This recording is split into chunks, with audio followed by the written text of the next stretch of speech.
Hello दोस्तों, स्वागत है आप सभी का जनरल स्टडी में। तो दोस्तों, पिछली क्लास में हमने उत्तराखंड लोक जीवन का जो खाने पीने का पक्ष था, यानी कि भोज्य पदार्थ थे, उत्तराखंड के प्रमुख व्यंजन थे जो कुमाऊं में, गढ़वाल में या फिर जनजातीय क्षेत्रों में जो भी व्यंजन बनाए जाते हैं उनके संबंध में चर्चा की थी। ठीक है, जो कि एक अति महत्वपूर्ण टॉपिक है आपकी परीक्षा की दृष्टि से। आपकी कोई भी परीक्षा हो, ठीक है, वहां पर यहाँ से आपको सवाल देखने को मिलता है। ऐसी जो आज का टॉपिक है, पिछला हमने देखा था लोक जीवन में खाने पीने संबंधी वस्तुएं। ठीक है, आज हम चर्चा करेंगे सामाजिक पक्ष। ठीक है, उत्तराखंड लोक जीवन, इसका हम क्या देखेंगे आज? सामाजिक पक्ष।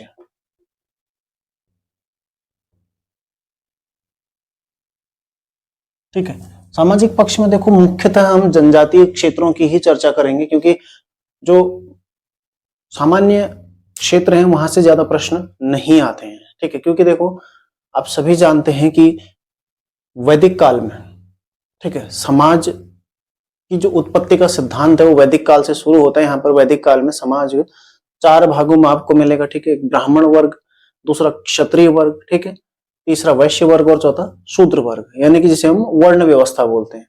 तब ये व्यवस्था कैसी थी? कार्य आधारित थी। ठीक है, जो जिस तरह के कार्य करेगा उसके आधार पर उसको उस वर्ग में रखा जाएगा। लेकिन धीरे धीरे जैसे जैसे समय गुजरता गया, वर्ण व्यवस्था ने क्या ले लिया, मतलब एक जातीय व्यवस्था के रूप में सामने आ गई। ठीक है, जातीय व्यवस्था के रूप में सामने आ गई।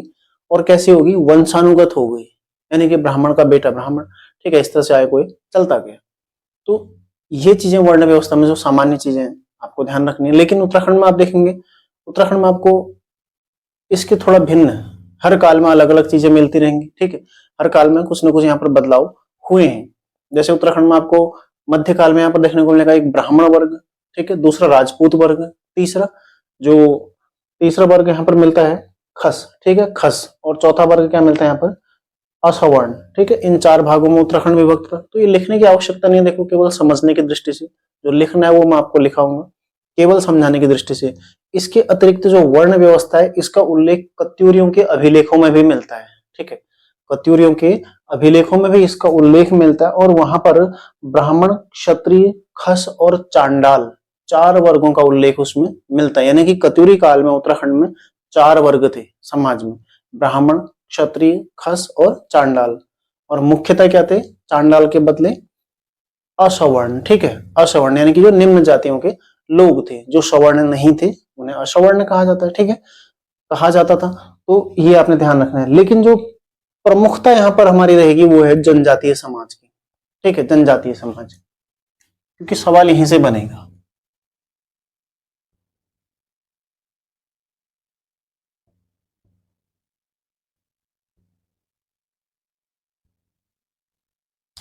सामान्य जो सामाजिक गठन है उसको पढ़ने की आवश्यकता नहीं है, उसमें से ज्यादा सवाल नहीं आना है, क्योंकि जनजातीय क्षेत्र जो है इनकी अपनी संस्कृति होती है। ठीक है, इनके अपने नियम कानून होते हैं। इनका मतलब इन्हें पढ़ना बहुत ज्यादा आवश्यक है। इसलिए हम जनजातीय क्षेत्र में पढ़ेंगे। सबसे पहले हम जौनसारी क्षेत्र पढ़ते हैं। ठीक है, जौनसारी। सबसे पहले हम कौन से पढ़ते हैं? जौनसारी। देखो, जौनसारी जो समाज है, जौनसारी समाज है, जौनसारी क्षेत्र है, वो खतों में विभाजित है। ठीक है, खत, ये क्या है? जौनसारी क्षेत्र जो है खत में विभाजित है। खत का प्रमुख क्या होता है? खत का प्रमुख क्या होता है? सयाना। ठीक है, खत का प्रमुख क्या होता है? सयाना। ठीक है, ये क्या होता है? एक वंशानुगत पद है। ये क्या है? वंशानुगत। ठीक है, सयाना जो पद है वो वंशानुगत। और किस चीज का प्रमुख है? खत का। खत का प्रमुख कौन है? सयाना, जो कि पद क्या है? वंशानुगत होता है। ठीक है, अपने क्षेत्र की सामाजिक व्यवस्था के संचालन का कार्यभार सामाजिक व्यवस्था का संचालक कौन होता है? खत। यानी कि जो एक खत है, जो जौनसारिक समाज है, वो कई सारे खतों में विभक्त है, कई सारे खतों में वो विभक्त है। तो उन खतों में उसका प्रमुख कौन है? देखो, सयाना, जो कि वंशानुगत होता है। अभी हम यहाँ पर सामाजिक गठन देख रहे हैं। ठीक है, समाज मतलब समाज में क्या क्या विशिष्टताएं हैं, वहां पर ये चीजें हम चर्चा कर रहे हैं। कुछ प्रथाएं होंगी, उनको हम अगली क्लास में देखेंगे। ठीक है, जो प्रथाएं हैं उनको हम अगली क्लास में देखेंगे। देखो, प्रमुख क्या होता है? सयाना, जिसका पद वंशानुगत होता है। ठीक है, एक सामाजिक व्यवस्था का संचालक होता है। कहां पर? खत में, ठीक है। खत में जो सामाजिक व्यवस्था है उसको कौन देखेगा, ये देखेगा सयाना, ठीक है। जब चार सयाना मिलते हैं, चार सयाना क्षेत्र एक सदर सयाना का निर्माण करते हैं, ठीक है।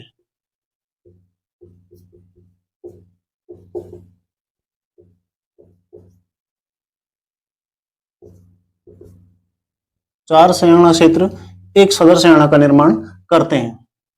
तो सदर सयाना क्या होता है, मतलब चार खत या फिर चार सयाना मिलकर एक सदर सयाना बनाते हैं, यानी कि सबसे छोटी इकाई कौन सी है, खत, फिर सदर सयाना, ठीक है। फिर सदर सयाना है जिसका अधिकार क्या होता है, सभी प्रकार के फौजदारी और दीवानी विवादों का निपटारा। फौजदारी प्लस दीवानी वादों का निपटारा कौन करता है, निपटारा, ठीक है। प्लस इसके अलावा क्या करता है, कर वसूली।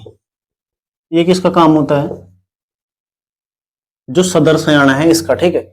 सदर सयाना यानी कि जो चार खत मिलके एक सदर सयाना बनाते हैं, सदर सयाना में फौजदारी वाद किसे बोलते हैं, जो क्रिमिनल केस होते हैं, यानी कि माना किसी ने चोरी करी, मारपीट करी, किसी को गाली गलौज करी, धमकी दे दी किसी को मारने की, ठीक है।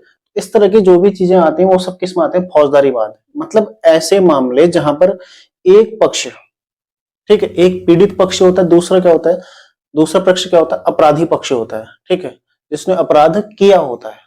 अपराध किया तो उसके लिए दंड उसको दिया जाता है, ठीक है। तो जहां पर दंड दिया जाता है उसको क्या बोलते हैं, फौजदारी मामला, ठीक है। जो दंड से संबंधित होता है उसको बोलते हैं फौजदारी वाद, यानी कि इसको दांडिक वाद भी कहते हैं,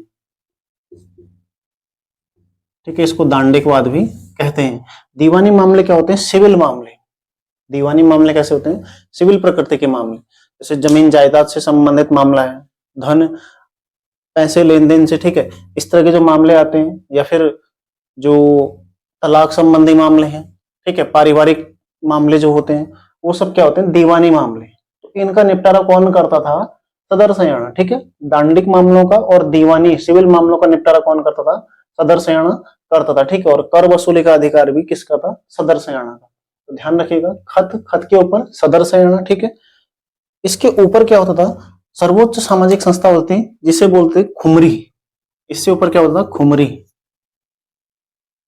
इससे ऊपर क्या था, खुमरी, ठीक है, खुमरी। ये कहते हैं सर्वोच्च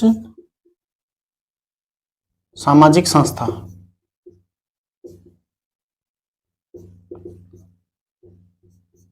ठीक है। सर्वोच्च सामाजिक संस्था क्या थी, खुमरी। खुमरी क्या थी, एक तरह से जातीय पंचायत, एक तरह से क्या थी, जातीय पंचायत। खुमरी एक तरह की जातीय पंचायत थी, ध्यान रखिएगा, ठीक है, जो कि सर्वोच्च संस्था थी जौनसारी समाज में। इसका काम क्या होता था, अब ये किस चीज के लिए बनाई गई थी, सबसे पहले देखो, व्यक्तिगत तथा जातीय विवादों का निपटारा,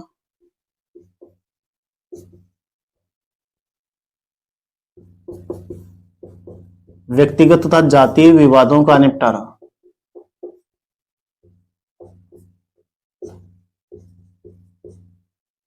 ठीक है, पहला काम था इसका। उसके अलावा देखो ये सब क्या थे, खुमरी थे, ठीक है, ये सब क्या थे, खुमरी थे। इसके अलावा यहाँ पर यदि आवेदन करना है, इन सभी जहां पर देखो मामले जा रहे हैं, ये सब मामले जाएंगे तो कहीं ना कहीं इसके लिए आवेदन करेंगे ना, आवेदन करने हेतु शुल्क। तो शुल्क को क्या बोलते हैं, जब आवेदन करने के लिए जो शुल्क लिया जाता है उसको बोलते हैं नालस,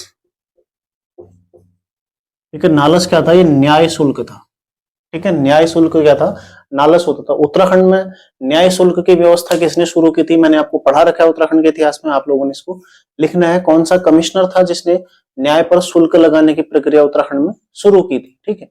देखो न्याय शुल्क क्या होता है, माना कोई भी व्यक्ति किसी चीज के लिए आवेदन करता है, जो सिविल मामले होते हैं मुख्यतः उनमें, ठीक है। हालांकि क्रिमिनल मामलों में भी जो टिकट लगते हैं वो छोटे छोटे, ठीक है, 2 रुपए के, 5 रुपए के, तलवाना भी होता है, ठीक है। तो वो चीजें होती हैं, लेकिन मुख्यतः जो सिविल मामले होते हैं, जमीन संबंधी मामले, धन संबंधी मामले, या फिर पारिवारिक मामले जो होते हैं, उनके लिए न्याय शुल्क अदा करना होता है, ठीक है।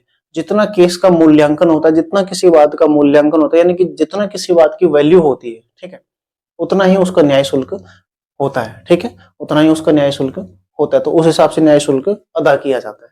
हालांकि जब केस डिसाइड हो जाता है उसमें से कुछ हिस्सा फिर वापस भी हो जाता है। तो देखो न्याय शुल्क क्या है,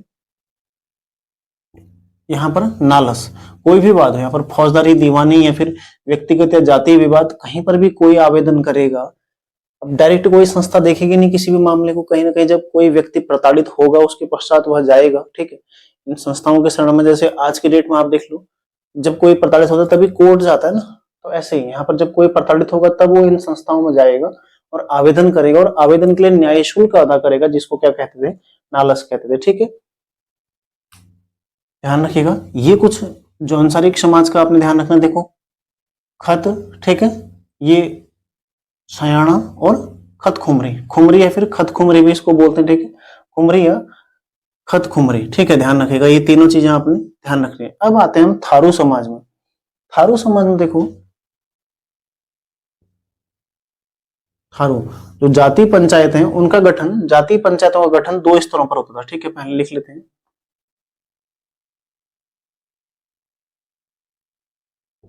जाति पंचायतों का गठन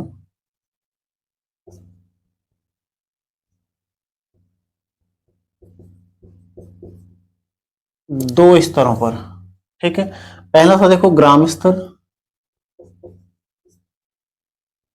ठीक है, दूसरा देखो जातीय स्तर, और इन दोनों को क्या बोला जाता था, इन्हें बोलता भंजरा या मंजरा, ठीक है, इन दोनों को क्या बोला जाता, भंजरा या मंजरा, ठीक है, ध्यान रखिएगा, महत्वपूर्ण सवाल है, यहां से सवाल आएगा पक्का आपका, ठीक है।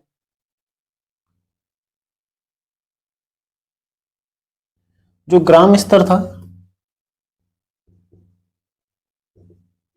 ग्राम स्तर, ठीक है, ये क्या थी, इसका प्रमुख क्या होता था, ग्राम प्रधान, इसका प्रमुख क्या था,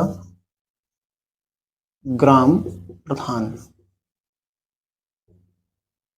देखो इसके अलावा आप लोगों ने एक चैप्टर आज पढ़ना है परीक्षा वाणी का, वो है 12वां अध्याय, परीक्षा वाणी का 12वां अध्याय, जहां पर जनजातियों के बारे में दे रखा है, ठीक है, जनजातियां, वहां पर कौन कौन से त्योहार मनाए जाते हैं, क्या क्या वहां पर होता है, वो सब चीजें आपको जनजातियों में मिल जाएगी। तो 12वां अध्याय आप लोगों ने इसके साथ साथ पढ़ना है। उसके अतिरिक्त जो चीजें हैं ये उसमें ऐड करनी है, पहले आपने उसको पढ़ना है 12वां अध्याय, फिर उसमें ये चीजें ऐड कर देनी है, अतिरिक्त नोट, आप लोग नोट्स बना रहे होंगे, यदि आप नहीं बना रहे हैं, यदि आप नॉर्मली भी पढ़ रहे हैं, तो उसमें आपने ये चीजें अलग से किसी डायरी में नोट कर लीजिए, क्योंकि उसके अतिरिक्त ये चीजें हैं, ठीक है, जो आपको परीक्षा वाणी में नहीं मिलेंगी, अन्य किताबों में नहीं मिलेंगी, ठीक है, तो ये आपको देखो वहां पर नोट करनी है, ठीक है। अब देखो अभी ये क्लास और लंबी चलेगी, मतलब जो जनजातीय समाज है इसमें और अभी आगे परंपराएं हम देखेंगे, कुछ महत्वपूर्ण शब्दावलियां हम देखेंगे, लेकिन उसके साथ साथ हम अन्य चीजें भी चर्चा कर रहे हैं, ठीक है। तो देखो यहाँ पर अभी हमने जौनसारी देखा, अब थारू के बारे में, यहाँ पर ग्राम स्तर पर जो होती थी उसका प्रमुख क्या होता था, ग्राम प्रधान, ठीक है। इसमें सभी पारिवारिक विवादों का निपटारा, पारिवारिक विवादों का निपटारा,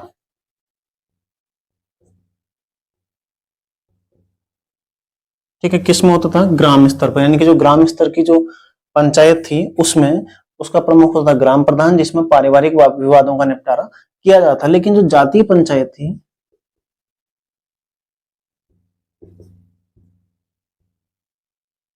जातीय पंचायत थी, देखो इसमें गंभीर मामले ले जाए जाते थे, ठीक है, गंभीर मामलों की सुनवाई। अब किसी ने किसी की हत्या कर दी, कहीं चोरी कर दी, ठीक है, डाका डाल दिया, गंभीर मामलों की सुनवाई, ऐसे ही तो मामले होते थे ना पहले, किसी ने किसी को मारपीट कर दी, आज की तरह साइबर अपराध था नहीं, ठीक है, साइबर अपराध था नहीं, ऑनलाइन ठगी का कोई संबंध था नहीं, ठीक है, कूट रचना इत्यादि नहीं थी, लेकिन कैसे मामले होते थे, किसी ने किसी की हत्या कर दी, कहीं पर डाका डाल दिया। मुख्यतः जो मामले होते थे वो थे चोरी संबंधी मामले, ठीक है, तो मुख्यतः चोरी संबंधी मामले गंभीर मामलों में आते थे, ठीक है। इसके अलावा अन्य जो जितने भी क्रिमिनल मामले होते थे वो सब गंभीर मामलों में ही लिए जाते, ठीक है। इसमें क्या होता, देखो दोनों पक्षों के अपने पंच होते थे, दोनों पक्षों के अपने पंच होते थे, और एक निष्पक्ष सरपंच होता था जिसका निर्णय अंतिम होता है। मतलब जातीय पंचायत में जब किसी का केस जाएगा तो हर कोई अपना पंच यानी कि वकील, जैसे आज के डेट में कोई भी अपना केस की पैरवी करने के लिए वकील को ले जाता है, एक अधिवक्ता को ले जाता है, तो वैसे ही थारू समाज में जो जाति पंचायत है, यहाँ पर यदि किसी पर कोई मामला चल रहा होता था तो अपना अपना क्या ले जाएंगे, वो पंच ले जाएंगे। किसके समक्ष? सरपंच के समक्ष। यानी कि इसकी सुनवाई कौन कर रहा है? यहाँ पर सुनवाई कौन करता था? सुनवाई करता, देखो, सरपंच। सुनवाई कौन करता है इस मामले की? सरपंच। यहाँ पर कौन देख रहा है? ग्राम प्रधान। यहाँ पर कौन देख रहा है? सरपंच। ठीक है, तो सुनवाई सरपंच करता था जनजातीय पंचायत में। ठीक है, गंभीर मामलों की सुनवाई होती थी, प्रत्येक पक्ष अपना अपना वकील के रूप में एक पंच लेकर जाता था। ठीक है, किसी गांव के सयाने व्यक्ति को, ठीक है, वृद्ध व्यक्ति को, या फिर जो पंच नियुक्त किया गया है उसको, ठीक है, ले जाता था। और उसके पश्चात तीनों के समक्ष, दो जो पक्ष हो गए साथ ही सरपंच, इन तीनों की समक्ष सुनवाई होगी और उसके पश्चात सरपंच जो निर्णय देगा वही निर्णय इसमें अंतिम माना जाता है। ठीक है, तो थारू जाति पंचायत में अंतिम निर्णय किसका माना जाता था? सरपंच का। तो इस तरह से भी आता था। ठीक है, तो ग्रामीण स्तर पर ग्राम प्रधान मुखिया था। ठीक है, और जो यहाँ पर पंचायतें होती थी उनको क्या बोला था? भंजरा या फिर मंजरा। ठीक है, भंजरा या मंजरा। स्क्रीनशॉट ले लो आप लोग। आगे हम देखते हैं बुक्सा जनजाति। ठीक है, बस इतना ही है। बाकी देखो सामाजिक गठन, हमने इनका भोजन पढ़ा था, अलग अलग देखा। ठीक है, जनजातीय भोज्य पदार्थ देखे। अब देखो जनजातीय जो विवादों का निपटारा हो रहा है किस तरह से हो रहा है, मतलब सामाजिक गठन कैसा है, सामाजिक संस्थाएं किस तरह से यहाँ पर बनी है। इसके पश्चात हम देखेंगे सामाजिक परंपराएं कैसी रही है यहाँ पर। बाकी परीक्षावाणी मैंने आपको बता दिया, 12वां अध्याय आपने पढ़ना है, जो कि अति महत्वपूर्ण, आपकी किसी भी परीक्षा की दृष्टि से अति महत्वपूर्ण। ठीक है, तो अब हम चर्चा करते हैं बुक्सा समाज। अगला है देखो बुक्सा समाज। ठीक है, यहाँ पर जो जातीय पंचायत होती थी वो दो भागों में होती। एक होती थी ग्राम स्तर पर और दूसरी थी जातीय स्तर पर।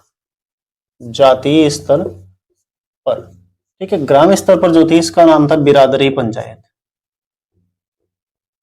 बिरादरी पंचायत, यानी कि इसमें जो बिरादर हैं मुख्यतः वही इसमें शामिल होते थे। ठीक है, मुख्यतः इसमें बिरादर शामिल होते थे। और इसका मुखिया कौन होता? मुखिया था देखो ग्राम प्रधान। मतलब गांव के लोग बिरादर इसमें जिसमें शामिल होते वो होगी बिरादरी पंचायत, जिसका मुखिया ग्राम प्रधान होता था, जो कि ग्रामीण स्तर पर थी। जबकि देखो जातीय स्तर पर जो होती थी वो होती थी तख्त। जातीय स्तर पर कौन सी थी? तख्त। इसका पद कैसा होता था? वंशानुगत और स्थायी होता था। ठीक है, इसका प्रमुख, मतलब जो एक बार बन गया वो हमेशा के लिए बना है, फिर उसका बेटा बनेगा हमेशा के लिए बनेगा। ठीक है, प्रमुख कैसा होता था इसका? स्थायी प्लस वंशानुगत। ठीक है, वंश आधारित व्यवस्था थी और स्थायी उसका पद होता था। ठीक है, तो तख्त दूसरी व्यवस्था थी, एक थी बिरादरी पंचायत और एक थी तख्त। तो कई बार ये सवाल पूछा गया कि बिरादरी पंचायत या फिर, ठीक है, यहाँ पर बिरादरी पंचायत है, जैसे पहले हमने खुमरी पढ़ा, खुमरी, मंझरा, बिरादरी पंचायत शब्द पूछे गए हैं। ठीक है, इसलिए मैं आपको लिखा रहा हूँ। देखो जातीय स्तर पर यहाँ पर तख्त होता था। ठीक है, इसके प्रमुख का चयन 15 गांवों की पंचायतों द्वारा किया जाता है। इसका चयन कैसे होता था? 15 गांवों की पंचायतों द्वारा। ठीक है, 15 गांवों की पंचायतों द्वारा इसका चयन किया जाता था। किसका? जो तख्त होता था। ठीक है, 15 गांवों की पंचायतों द्वारा इसका चयन किया जाता था। देखो ध्यान रखना, और प्रत्येक परिवार का सदस्य इसमें शामिल होता था। प्रत्येक परिवार का सदस्य इसमें शामिल होता था। ठीक है, तो ये हो गया बुक्सा समाज में। देखो यहाँ पर आपको बिरादरी पंचायत मिलेगी और तख्त मिलेगा। ठीक है, तख्त क्या है? मतलब ग्रामीण स्तर पर, छोटे स्तर पर कौन सी है? बिरादरी पंचायत। उससे बड़ा कौन है? तख्त। उससे बड़ा कौन है? तख्त। ठीक है, अब परंपराएं, रीति रिवाज और खान पान संबंधी कुछ परंपराएं। ठीक है, खान पान संबंधी परंपराएं देखते हैं। खान पान संबंधी परंपराएं। ठीक है, यहाँ पर इसको यहीं पर रोकते हैं जनजातीय समाज को। सामाजिक गठन हमने अभी देखा है, आगे हम इनकी परंपराएं देखेंगे। इनकी सामाजिक परंपराएं कैसी थी, कौन कौन सी प्रथाएं यहाँ पर विद्यमान थी, ठीक है, किस तरह की प्रथाएं थी, वो सब भी डिस्कस करेंगे। तो आपने इनको बस नोट करते रहना है और रिवीजन करते रहिए, यहाँ से सवाल आपको मिलेगा। ठीक है, यहाँ पर मुख्यतः हम कुछ शब्दावली देखेंगे।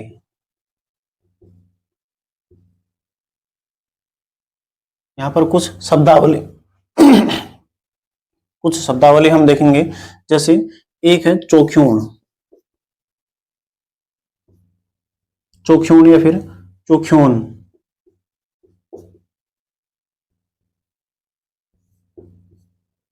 ठीक है, ये क्या है? भोजन के पवित्र करने की एक परंपरा है। भोजन को पवित्र करने की परंपरा।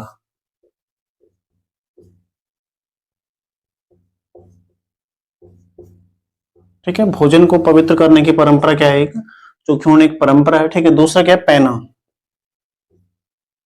पवित्र करना मतलब ऐसा थोड़ा ना कि भोजन को गंगा जल से नहलाना या फिर गंगा जल में डुबा देना, ऐसा नहीं है। भोजन को पवित्र करने का आशय यहाँ पर क्या है कि जब कोई भी खाना उस बनाते हैं, ठीक है, उसमें घी, दूध इत्यादि का प्रयोग करना। ठीक है, जैसे माना कोई आटा गूंथ रहा है तो आटा गूंथने में दूध का प्रयोग करेगा या फिर घी उसमें लगाएगा। ठीक है, आप लोगों ने देखा भी होगा कुमाऊं क्षेत्र में मुख्यतः आज भी कई सारे लोग इस तरह की चीजें करते हैं। ठीक है, चोख्यूण देखा होगा आपने कहीं पर, जहां पर होता ना कि खादी वस्त्र पहन कर, कि धोती पहनकर खाने की जो परंपरा अभी भी चलती है, अभी भी है विद्यमान, तो वहां पर मुख्यतः ये प्रथा आपको देखने को मिलेगी, चोख्यूण या फिर चोख्यूण वाली प्रथा। ठीक है, पैना प्रथा क्या होती है? देखो, कोई भी विशेष अवसर पर, किसी विशेष अवसर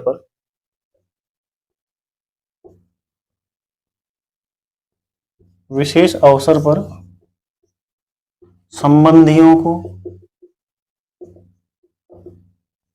संबंधियों को दिया गया भोज्य पदार्थ। ठीक है, ये क्या होती है? पैना प्रथा।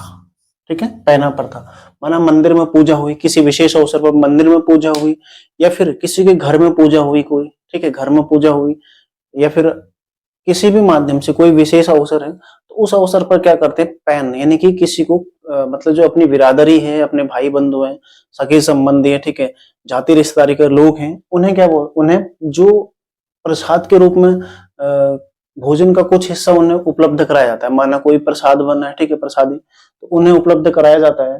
ठीक है, माना जैसे पूड़ी इत्यादि बनी है तो वही दे दिया, या फिर जो प्रसादी होती है वही दे दिया, तो उसे क्या बोलते हैं? पैना। मतलब जो खाने योग्य चीजें उस दिन बनी हुई है, उस विशेष अवसर पर जो खाने योग्य चीज बनी हुई है, उसको प्रत्येक अपने आस पड़ोस के लोगों को बांटना, बिरादरी में बांटना, ठीक है, रिश्तेदारी में बांटना, वो क्या होता है? पैना होता है। ठीक, तो इसे क्या बोलते हैं? पैना प्रथा। तो एक बांटेगा, फिर दूसरा जब जिसके यहाँ होगा वो बांटेगा, या फिर मंदिर में कहीं पर होता है, ठीक है, तो मंदिर का फिर पूरे गांव में बांटा जाएगा, इसे क्या बोलते हैं? पैना। मंदिर में पूजा हुई, ठीक है, और प्रसाद बना, रोट बना, ठीक है, और किसी कारणवश गांव का कोई व्यक्ति मंदिर में नहीं आ पाया, हालांकि सब आ गए तो सबको वहीं पर मिल जाता है, ठीक है, उसका हिस्सा, लेकिन कोई किसी कारणवश नहीं आ पाया तो उसको क्या मिल जाएगा? उसके बदले पैन उसके घर में भिजवा दिया जाएगा, जो आ गया उसको वहीं पर मिल जाता है। ठीक है, तो इसके लिए देखो, जब मंदिर में होता है तो मंदिर में प्रसाद के लिए कहीं ना कहीं घर से सामग्री भी दी जाती है, तभी उसके पश्चात पैन मिलता है, नहीं तो नहीं मिलता है। ठीक है, अगला देखो, तीसरा क्या है? शिरनी। ये दोनों देखो मुख्यतः कुमाऊं क्षेत्र से संबंधित है, ये भी मुख्यतः कुमाऊं क्षेत्र से ही संबंधित है। शिरनी किसी खुशी के अवसर पर, खुशी के अवसर पर गुड़ बांटना। ठीक है, शिरनी, शिरनी किसे बोलते हैं? किसी खुशी के अवसर पर, माना किसी का विवाह तय हो गया, किसी की सगाई हो गई, कहीं घर में कोई खुशी का माहौल है, ठीक है, माना किसी का सिलेक्शन हो गया, आज की डेट में ले लो, तो क्या होता है? शिरनी। वहां पर क्या बांटते हैं? शिरनी बांटने की एक परंपरा, यानी कि गुड़ लिया, गुड़ को तोड़ा, ठीक है, उसे बोलते हैं शिरनी तोड़ना, और उसके पास उसको लोगों को बांट देना। ठीक है, यानी कि एक हिसाब से देखो मुंह मीठा कराने की एक परंपरा है क्या? शिरनी प्रथा। ठीक है, शिरनी प्रथा भी कहां पर मिलती है? शेरनी मत लिखना, ठीक है, शिरनी प्रथा जो कि कहां पर मिलेगी आपको? कुमाऊं क्षेत्र में देखने को मिलते हैं। ठीक है, किसी भी खुशी के अवसर पर गुड़ बांटना, और आज की डेट में जैसे खुशी के अवसर पर क्या मिठाई बांटी जाती है, वो भी एक तरह से क्या है?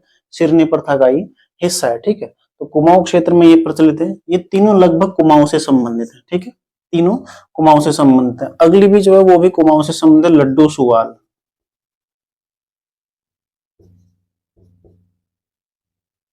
ठीक है, दो अवसरों पर ये बनाए जाते हैं, एक यज्ञोपवीत, यज्ञोपवीत प्लस विवाह के अवसर पर।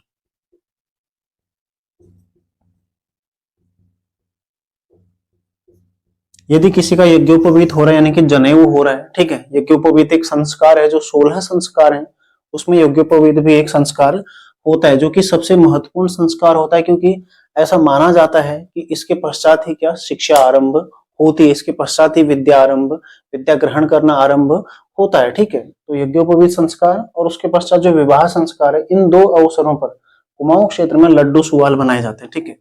आटे के लड्डू और एक तरह की पूड़ियां, मतलब जैसे पूड़ी की तरह उसको बनाया, जो बनाया और बनाने के पश्चात उसको थोड़ी देर धूप में सुखा दिया, ठीक है।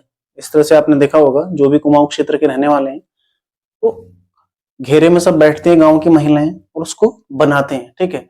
बनाते बनाते उसके पश्चात उन्हें थोड़ी देर सुखाया जाता है और सुखाने के पश्चात तब उन्हें तला जाता है, ताकि वो थोड़ा मतलब एक तरह से कह सकते हैं थोड़ा सूखे से होते हैं, ठीक है।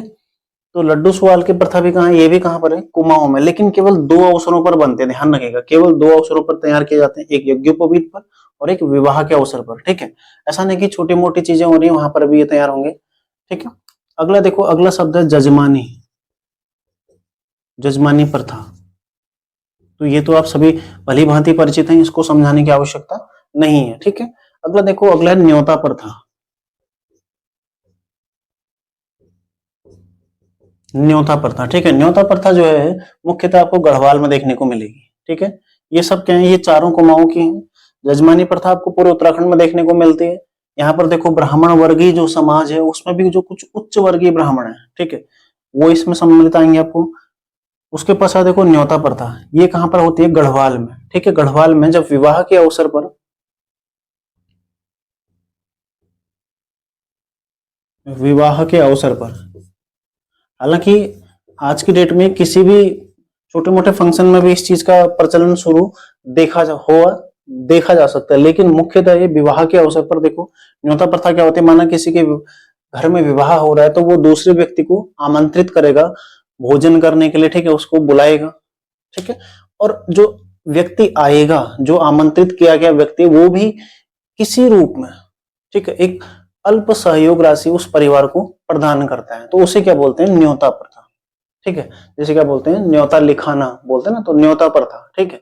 तो न्योता प्रथा क्या होती है, माना किसी को निमंत्रण दिया, आमंत्रित किया, भले ही लड़के की शादी हो या फिर लड़की की शादी हो, उसको बुलाया, ठीक है, तो वो जाएगा वहां, उसके भोज मतलब वहां पर भोजन ग्रहण भी करेगा, ठीक है। निमंत्रण का अपना जो कर्तव्य है, उसका दायित्व है, उसका निर्वहन भी करेगा, और पश्चात उसके पश्चात वहां पर कुछ सहयोग राशि, मतलब कुछ भी रुपया, 100 रुपया, जैसे मतलब 101 रुपया, 501 रुपया, जो उसकी स्वेच्छा है, कुछ राशि उनको उपलब्ध भी कराएगा, ठीक है, उनको उपलब्ध भी कराएगा, तो उसे क्या बोलते हैं, न्योता प्रथा। जैसे आपने कुमाऊं क्षेत्र में देखा होगा, एक तरह से दहेज प्रथा प्रचलित है।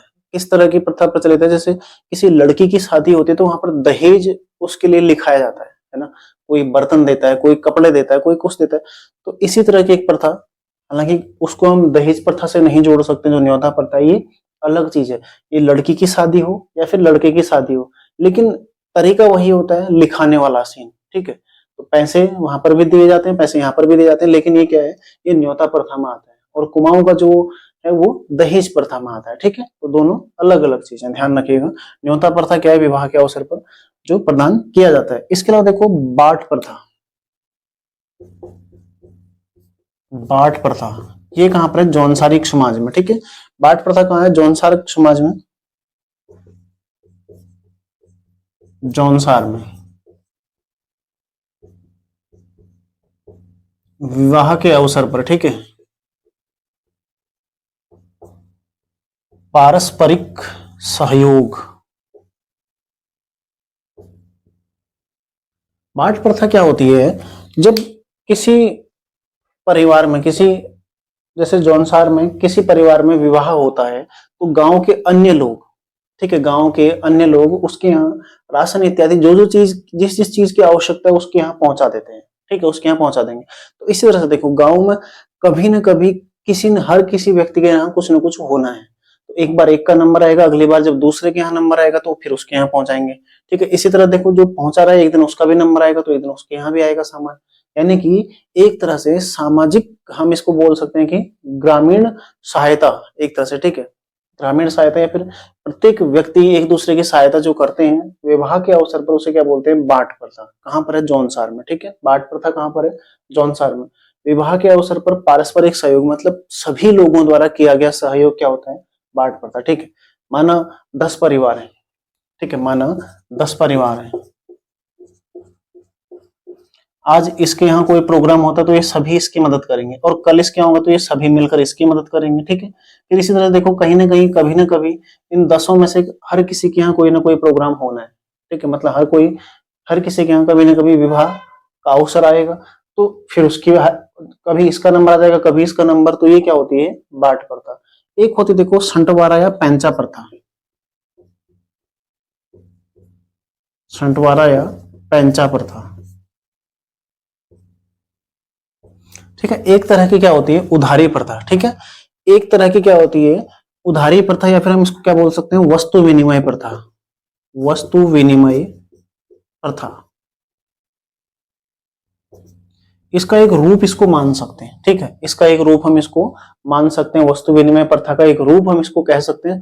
पैंचा प्रथा क्या होती है, या संटवारा प्रथा क्या होती है, माना किसी को गेहूं की आवश्यकता है, ठीक है, माना गांव में किसी को गेहूं की आवश्यकता है, तो वो दूसरे व्यक्ति से 40 किलो गेहूं ले लिया, ठीक है, और उसको बोल दिया कि भाई अगले साल गेहूं होगा, मैं आपको गेहूं ही वापस कर दूंगा, ठीक है। उसे क्या बोलते हैं, पैंचा प्रथा, मतलब पैंचा लिया और जब अपने पास वो वस्तु उपलब्ध हुई उसको वापस कर दिया, ठीक है, तो उसे क्या बोलते हैं, पैंचा प्रथा या संटवारा प्रथा। वस्तु विनिमय में क्या होता है, किसी एक वस्तु के स्थान पर कोई दूसरी वस्तु उपलब्ध कराना, वस्तु विनिमय हो गया। लेकिन उसी तरह की एक प्रथा क्या है, संटवारा या पैंचा प्रथा है, जिसमें जो वस्तु ली वही वस्तु वापस कर दी, एक तरह से उधारी प्रथा इसको मान लो। माना किसी से 10,000 रुपया कर्ज लिया, उसको 10,000 वापस कर दे, तो उधारी में आ जाता है वो। लेकिन ये क्या है, संटवारा या पैंचा प्रथा, ठीक है। यहाँ पर हम वस्तु लेते हैं किसी से, माना कोई खाद्य वस्तु है, ठीक है। मुख्यतः होता क्या है ना, देखो आज की डेट में इन प्रथाओं की आवश्यकता अब नहीं पड़ती है। क्यों? क्योंकि प्रत्येक गांव में सड़क उपलब्ध हो गई है, ठीक है। प्रत्येक गांव में कहीं ना कहीं देखो, हालांकि पलायन तो हुआ ही है, लेकिन कहीं ना कहीं उत्तराखंड में लगभग सभी जगह सड़क पहुंची है, ठीक है। कहीं बहुत ज्यादा जो दूरस्थ क्षेत्र है, कहीं कुछ इलाकों को छोड़कर जहां सड़क नहीं पहुंची, कुछ इलाकों को छोड़कर लगभग सभी जगह सड़क आज की डेट में पहुंच चुकी है। तो उससे होता क्या है, सड़क पहुंचने से देखो दुकानें खुल गई हैं, ठीक है। मतलब छोटा सा जो कोई एरिया है वहां पर भी आपको दुकान मिल जाएगी, किराना स्टोर एक मिल जाएगा, वहां पर आपको सारी चीजें उपलब्ध हो जाती है। लेकिन आज से तुम 10 साल 15 साल पहले देखोगे तो जहां पर दुकानें नहीं हुआ करती थी, दुकानें कहाँ होंगी, 5 किलोमीटर दूर, 10 किलोमीटर दूर। तो वहां पर प्रत्येक मतलब व्यक्ति कभी डेली तो जा नहीं सकता। माना घर में चाय पीने का मन कर रहा किसी का, ठीक है, और चीनी खत्म हो जाए, तो क्या करेगा, आप 10 किलोमीटर दूर जाएगा चाय पीने के लिए कि पहले चीनी लेके आया, ऐसा नहीं हो सकता। तो उसके बजाय वो क्या करते हैं, पड़ोसी के यहाँ जाएंगे, पड़ोसी के यहाँ जाएंगे और उससे चीनी लेके आए जाएंगे, ठीक है। माना एक गिलास के, किसी गिलास या लोटे कटोरी या फिर किसी भी एक मापक के आधार पर, ठीक है, चीनी ले लेंगे। उसे क्या बोलेंगे, पैंचा या सटवारा, उसे क्या बोलेंगे, पैंचा या सटवारा, ठीक है। जब वो 5 दिन बाद 10 दिन बाद जब उसको समय लगेगा, वो बाजार जाएगा, अपने समय के अकॉर्डिंग जाएगा, ठीक है। तो बाजार जाएगा, वहां से चीनी लेकर आएगा और उन्हें वापस उसी बर्तन की माप के अनुसार चीनी वापस कर देगा। वो क्या हो जाएगी, सटवारा प्रथा, ठीक है। अब आप लोग इसको बेहतर समझ गए होंगे। क्योंकि तब संसाधन उपलब्ध नहीं थे, इसीलिए ये चीजें समाज में विद्यमान थी। हालांकि आज ये विलुप्त सी हो गई है। क्यों? क्योंकि आज की डेट में लगभग सभी गांव क्या है, संपन्न है, मतलब सड़क लगभग पहुंच चुके हैं। तो इस तरह की वस्तु विनिमय की चीजों की आवश्यकता नहीं पड़ती है, ठीक है। अगला देखो, अगला क्या है, पड़ियाल प्रथा।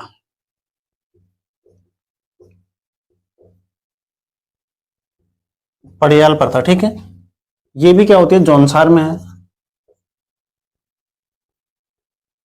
जौनसार क्षेत्र में, ठीक है। पड़ियाल प्रथा कहाँ है, जौनसार क्षेत्र में। पड़ियाल का अर्थ क्या होता है, किसी के काम आना, ठीक है। पड़ियाल का अर्थ क्या होता है, किसी के काम आना।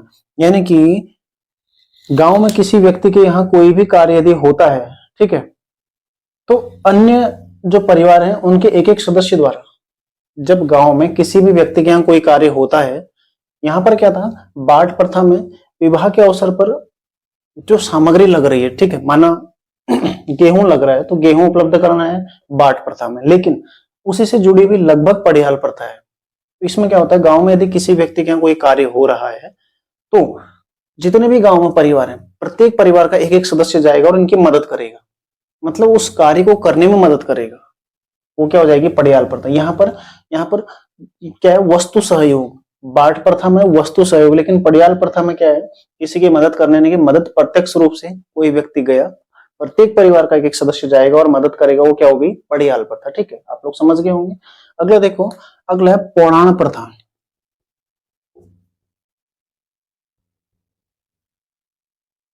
पौराण प्रथा, ठीक है। पौराण मतलब क्या होता है, पौन यानी कि मेहमान, ठीक है। ये भी जौनसार में प्रचलित है।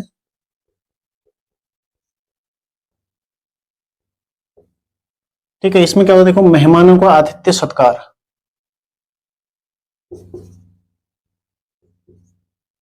मेहमानों का आतिथ्य सत्कार, ठीक है। मेहमानों को आतिथ्य सत्कार यानी कि जो भी मेहमान आते हैं उनका सत्कार करना, ये पौराण प्रथा जो कि जौनसार क्षेत्र में प्रचलित है। मतलब मुख्यतः क्या होता है, किसी एक विशिष्ट दिन, ठीक है, सारे परिवार के रिश्तेदार या फिर जो भी मेहमान बुलाए जाते हैं वो सब आके एकत्रित होते हैं, मस्त खाते पीते हैं, ठीक है। तो उसे क्या बोलते हैं, एकत्रित हो जाते हैं एक जगह पर, ठीक है, खाते पीते हैं, उसे ही बोलते हैं मेहमानों का आतिथ्य सत्कार या फिर पौराण प्रथा। अतिथि तुम कब जाओगे वाला सीन नहीं होता है, ठीक है। पौराण प्रथा क्या है, जौनसार क्षेत्र में प्रचलित है, जो कि मेहमानों के आतिथ्य सत्कार से संबंधित है। तो क्वेश्चन बनेगा, निम्न में से कौन सी प्रथा जौनसार में मेहमानों के आतिथ्य सत्कार से संबंधित है, पौराणा प्रथा, ठीक है। निम्न में से कौन सी प्रथा जौनसार क्षेत्र में प्रचलित है, पड़ियाल, पौराण, बाढ़ प्रथा, ये सब कहाँ है, जौनसार क्षेत्र में।